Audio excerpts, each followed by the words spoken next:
please, thank you very much. We know that you have been active in supporting the Cuban Revolution and in defending the Cuban Revolution and the Cuban people from what has been a relentless animosity from the United States toward Cuba. And I say animosity as an understatement, because the war of the United States against Cuba has reached levels that are, sometimes it is not sufficiently underlined how much the United States has done to eliminate the Cuban government, and they have done it through the most incredible method, because when we talk about the blockade, they call it the embargo. Well, we call it the blockade. It's not an embargo. An embargo is not. An embargo is a simple negativity, not to trade with the country, but when you carry out a relentless war, and let me remind you, one can never forget the original motive for the economic sanctions against Cuba is to bring about hunger, desperation, and the overthrow of the Cuban government. That are exact words from a State Department document of 1960. So when sometimes people say that if we in Cuba say that the blockade has been genocidal, well, that was the intention. It didn't happen, the genocide didn't happen because Cuba resisted. So this is something that we must always take into account, that we must never forget. Even though I must say that things are changing. Things are changing in ways that we didn't expect, but that were long overdue. With the situation between Cuba and the United States, there is a very paradoxical situation. Because on the one hand, it's like the world had become accustomed for the United States to do things like that. But they are so illegal, so immoral. They are totally unacceptable. And they're still there, okay? Something important to realize is that the blockade is still there. It is not as full a blockade as it was at certain moments in the history of the blockade, but it's still there. And it's the main impediment for Cuba to carry on its development policy. So how did we reach the moment that we are? I think I'm not going to get into the exact details of the negotiation. That's for journalists, and maybe we'll do it later in the panel.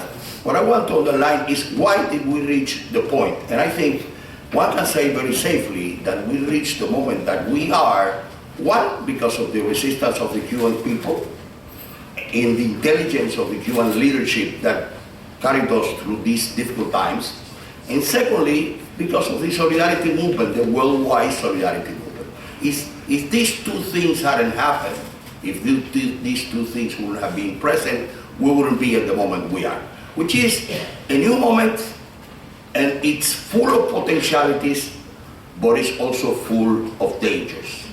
We have to be very careful about this, because we must not let, and this is also for Cubans, not let us to be demobilized by the fact that we have a president of the United States who surprisingly has recognized that the embargo or the blockade has failed. If we would be completely consequent with what we think, he should have said, we didn't have it, we shouldn't have put it in the first place because it is illegal and immoral. But okay, let's take it for what he said. And I believe, as President Raul Castro, that Mr. Obama is an honest man, and I think he had it deep in his heart that he would change the policy towards Cuba. Once we analyze his history, yes, he said over the years that he wanted to change the policy towards Cuba, and obviously this is what he's doing. Now, the big question, of course, the question that we ask ourselves, and that everybody should ask ourselves, is this really a change in the policy, or is this only a change in tactics? I call the possibility of that tactic, and I'm not going to make a final judgment. I think the jury is out still. I call it the Roberta Flack strategy. Killing me softly with your song. So we have to be very careful not to let us go with the song. So this is important that we bear in mind. I don't think we can immediately judge that it is impossible for the United States to change totally its policy. That is the purpose of the Cuban government and the Cuban people. And we wouldn't be engaging the United States in this process if we didn't believe that that end can be reached. But that end has not been reached yet. And it will require a lot of effort of what we have done over the years. One, resistance. Second, solidarity. Third, intelligence. We have to, this war is a war of intelligence. We have to be intelligent about what we do. So this is the moment that we face. There are obviously interesting things that are happening. Things I have been working on Cuban-US relations for practically all my life. When I started in the Ministry of Foreign Affairs, I worked at the North American Department.